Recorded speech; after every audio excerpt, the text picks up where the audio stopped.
Aloha. Welcome to Wizard of Wellbeing, Wizard of Wellness. I'm Reverend Dr. Glen Swartwout, and I guess I am the Wizard of Wellness. I've been working with healing and healthcare for over 30 years, and I've developed a model called the clinical theory of everything that helps to explain some of the amazing, seemingly miraculous, or some people might think magical healings that we've experienced over the years. But really, everything that we experience in life, no matter how out of the ordinary, out of the normal that experience is ultimately understandable as long as we continue to keep our mind open and observe how the universe works. As they say, God works in mysterious ways. So there's mystery in this world, and I'm sure always will be, because we're finite creatures trying to understand an infinite creator and creation. So again, keep our minds open. We cannot really fully understand the extent to which we can heal ourselves unless we try. And that's been my philosophy throughout the years. Started as a doctor of optometry and working with things like cataract, where we were taught in school to just watch and let it get ripe and then refer it for surgery. And there's nothing really you can do to slow it down or prevent it or reverse it. And I started looking into that claim more deeply, and found, well, there are many things that we do know about the lens of the eye, the crystalline lens. We know it's one of the most highly associated with longevity.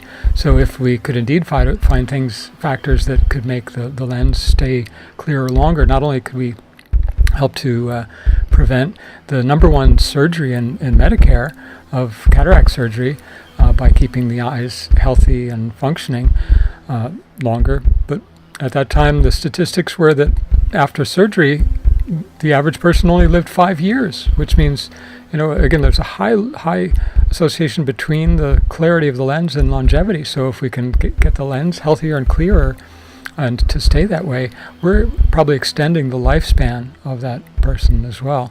So again, that was 30 years ago, and won awards for, among other things, the research that we first showed that just beginning to intervene with the risk factors, things like eating sugar and carbonated beverages and drinking coffee, and certain things that we felt were associated based on the research, epidemiology and all, and nutritional theories and observations.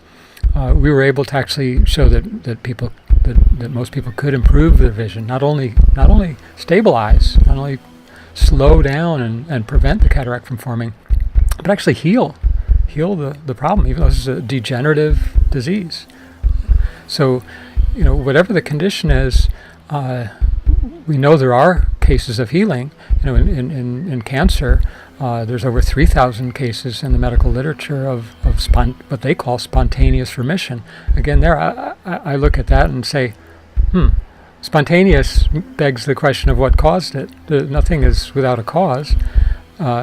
So what is the cause? Let's find the causes. Probably multifactorial, or we would have found the one cause already. And so in our other websites and programs and products that have formulated, other services that are available that are oriented around this clinical theory of everything that I mentioned, we can help you understand what we call the 5 phases of health, how the body can get itself out of a low energy state where there's chronic degenerative disease and cancer, where the terrain exists for that. It's just like it's the same terrain actually that can grow viruses. A virus can't grow in any old petri dish. You need a very, very specialized petri dish to grow viruses. It's hard to grow them actually. You need attenuated cells, you need low energy. So the 5 phases of health model, 5 phases of disease model, describes that, what we call the terrain that is needed to grow any given disease. And it's very different terrain for growing heart attacks than for growing atherosclerosis. They're opposite.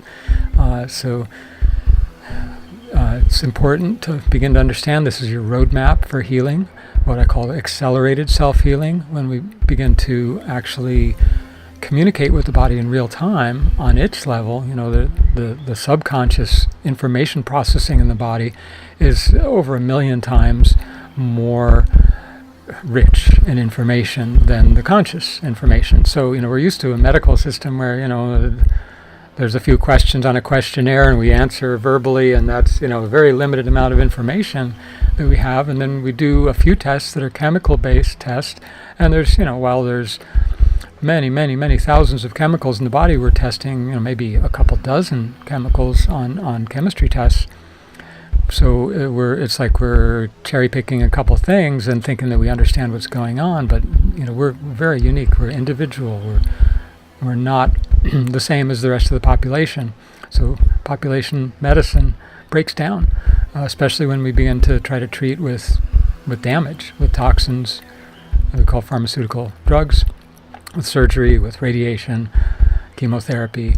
These are all toxins that actually cause disease. Side effects are a new disease. That's why it's called allopathic medicine. It means a new disease.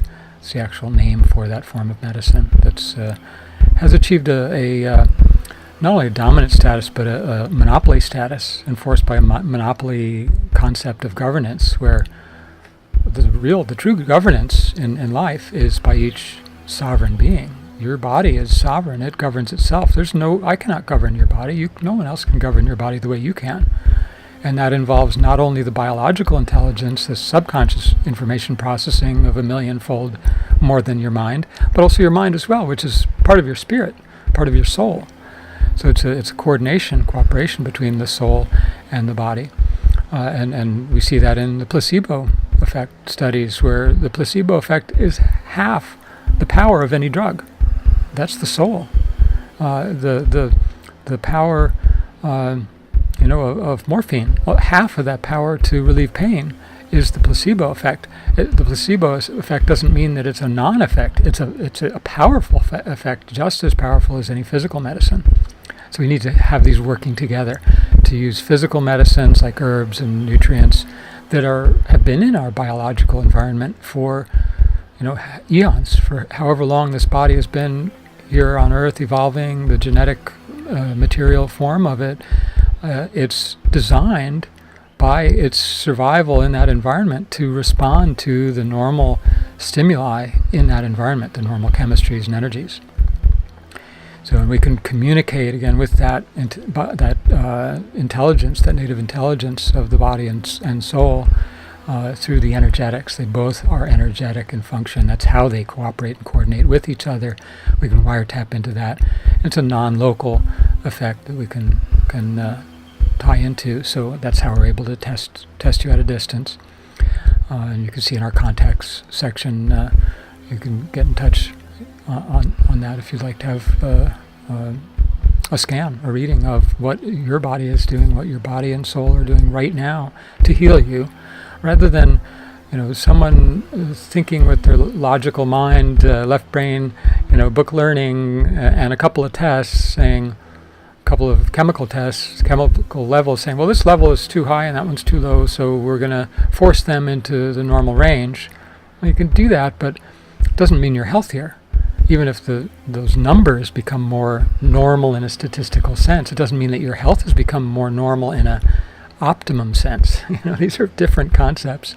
There's a study in England, and this is a rare thing to study, but they studied the actual health of the person, not just the numbers, in a blood pressure study.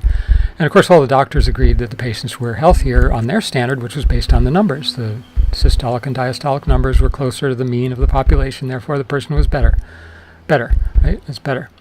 But the people, the patients, their families, and the ministers and priests and other people in the community also were surveyed, and they all agreed with each other and not with the doctors. They totally were at odds with the doctor's conclusion. They all felt that this person, on their observation, was less well.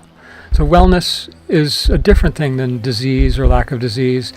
treating disease with pharmaceuticals and surgery is not the same thing as rebuilding our wellness. And look forward to working with you. I hope you'll join me.